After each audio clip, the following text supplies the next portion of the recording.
दोस्तों, जब भी आप टीवी पर सुनते हैं कि भारत ने फलां देश के साथ फ्री ट्रेड एग्रीमेंट यानी एफटीए साइन कर लिया, तो पहला सवाल तो यही आता होगा, मुझे इससे क्या फ़र्क पड़ने वाला है? मेरी ज़िंदगी में क्या बदलेगा? क्या कुछ सस्ता होगा? क्या मेरी नौकरी पर असर पड़ेगा? आज की खबर बिल्कुल वैसी ही है। 15 जुलाई 2026 से India UK comprehensive economic and trade agreement यानी सीईटीए आधिकारिक तौर पर लागू हो गया है।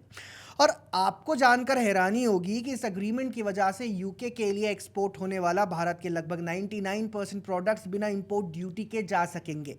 लेकिन इसका फायदा सिर्फ एक्सपोर्टर्स तक सीमित नहीं रहेगा। धीरे धीरे इसका असर रोजगार, निवेश और भारत की अर्थव्यवस्था पर भी दिखेगा।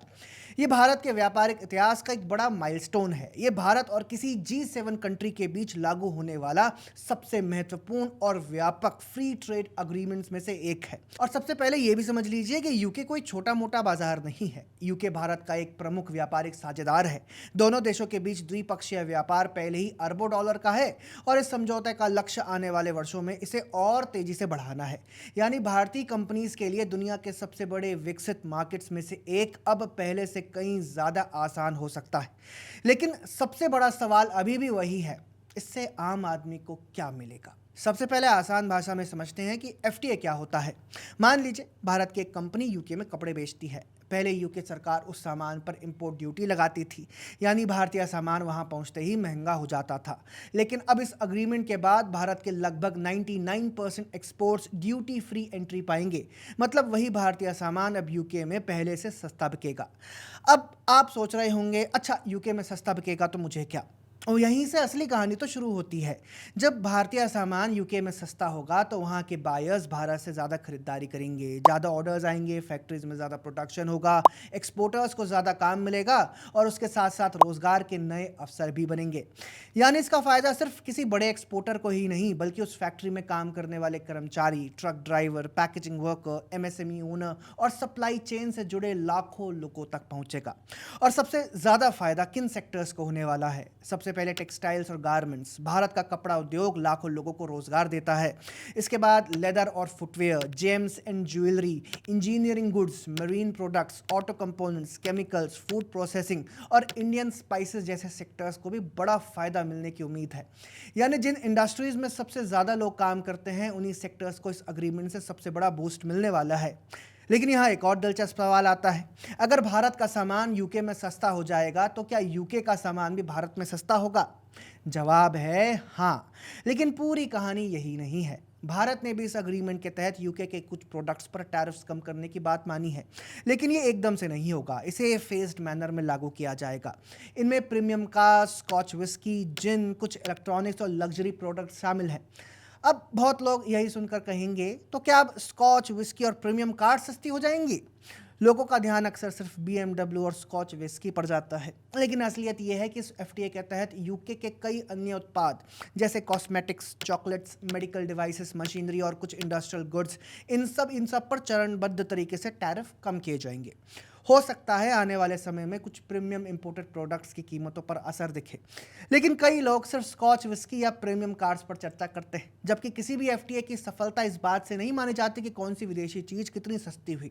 असली पैमाना यह होता है कि देश के एक्सपोर्ट्स, इन्वेस्टमेंट और एम्प्लॉयमेंट पर उसका कितना असर पड़ा। और सबसे महत्वपूर्ण बात यह है, भारत ने अपने सेंसिटिव सेक्टर्स को पूरी तरह नहीं खोला। यानी जहां घरेलू उद्योगों को नुकसान होने की आशंका थी, वहां भारत ने सावधानी बरती। यही वजह है कि इस अग्रीमेंट को एक बैलेंस्ड डील माना गया है। लेकिन यहां एक और सवाल आता है, क्या सिर्फ भारत को ही इस समझौते की जरूरत थी? बिल्कुल नहीं। ब्रेग्जिट के बाद यूके भी नए व्यापारिक साझेदारों की तलाश में था। दूसरी तरफ भारत दुनिया की सबसे तेजी से बढ़ती हुई अर्थव्यवस्थाओं में शामिल है। यानी दोनों देशों की ज़रूरतें एक दूसरे से मिली और यही इस समझौते की सबसे बड़ी ताकत बनी। लेकिन कहानी सिर्फ सामान खरीदने और बेचने तक सीमित नहीं है। अगर आप आईटी सेक्टर में हैं, सॉफ्टवेयर इंजीनियर हैं, कंसल्टेंट हैं या सर्विसेज इंडस्ट्री से जुड़े हैं, तो आपके लिए भी इसमें एक पॉजिटिव न्यूज़ है। इस अग्रीमेंट के तहत भारतीय आईटी कंपनीज और प्रोफेशनल्स को यूके मार्केट में बेहतर रेगुलेटरी एक्सेस मिलेगा। इसके अलावा सोशल सिक्योरिटी एग्रीमेंट की वजह से कुछ मामलों में भारतीय प्रोफेशनल्स को दोहरी सोशल सिक्योरिटी कंट्रीब्यूशन देने से राहत मिलेगी। यानी जो भारतीय कुछ समय के लिए यूके में काम करने जाते हैं, उनके लिए भी एक पॉजिटिव चेंज माना जा रहा है। लेकिन इस पूरे समझौते का सबसे बड़ा महत्व शायद कहीं और है। अगर आप पिछले कुछ वर्षों पर नज़र डालें तो आपको एक पैटर्न दिखाई देगा। पहले यूएई के साथ सीईपीए, फिर ऑस्ट्रेलिया के साथ ईसीटीए, उसके बाद ईएफटीए देशों के साथ अग्रीमेंट और अब यूके के साथ सीईटीए।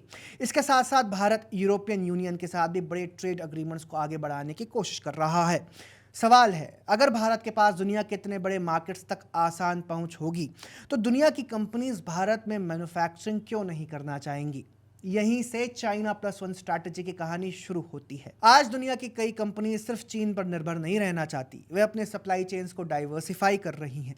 ऐसे में अगर भारत के पास दुनिया के बड़े मार्केट्स तक प्रेफरेंशियल एक्सेस होगा तो विदेशी कंपनीज के लिए भारत में मैन्युफैक्चरिंग करना और भी आकर्षक बन जाएगा। इसका मतलब ज़्यादा इन्वेस्टमेंट, ज़्यादा फैक्ट्रीज, ज़्यादा एक्सपोर्ट्स और आखिरकार ज़्यादा रोजगार। यानी इंडिया यूके सीईटीए सिर्फ यूके के साथ व्यापार बढ़ाने का समझौता नहीं है, ये भारत की उस लंबी रणनीति का हिस्सा है जिसके तहत देश एक एक करके दुनिया की बड़ी अर्थव्यवस्थाओं के साथ मजबूत ट्रेड पार्टनरशिप्स बना रहा है। अगर इस पूरे समझौते को एक लाइन में समझना हो तो बात बिल्कुल आसान है। अगर भारत ज़्यादा सामान विदेशों में बेचेगा तो भारत में उत्पादन बढ़ेगा तो रोज़गार बढ़ेंगे, कंपनीज बढ़ेगी, निवेश बढ़ेगा और अर्थव्यवस्था मजबूत होगी। हो सकता है कल सुबह उठते ही आपकी ज़िंदगी ना बदले, लेकिन ऐसे ही अग्रीमेंट्स आने वाले वर्षों में भारत की इकोनॉमिक ग्रोथ की नींव तैयार करते हैं और शायद यही इस पूरे समझौते की सबसे बड़ी कहानी है। 21वीं सदी में देशों के बीच मुकाबला सिर्फ मिसाइल्स और आर्मीज से नहीं बल्कि ट्रेड रूट्स, सप्लाई चेन्स और फ्री ट्रेड अग्रीमेंट से भी तय होगा। इंडिया यूके सीईटीए उसी नई वैश्विक व्यवस्था में भारत की मजबूत होती आर्थिक स्थिति का संकेत है। अगर आपको ये वीडियो पसंद आया हो तो इसे शेयर ज़रूर कीजिए ताकि ज़्यादा से ज़्यादा लोग समझ सकें कि फ्री ट्रेड अग्रीमेंट जैसी खबरें सिर्फ सरकारों या उद्योगपतियों तक सीमित नहीं होती बल्कि धीरे धीरे हर भारतीय की अर्थव्यवस्था और रोज़मर्रा की ज़िंदगी को भी प्रभावित करती है।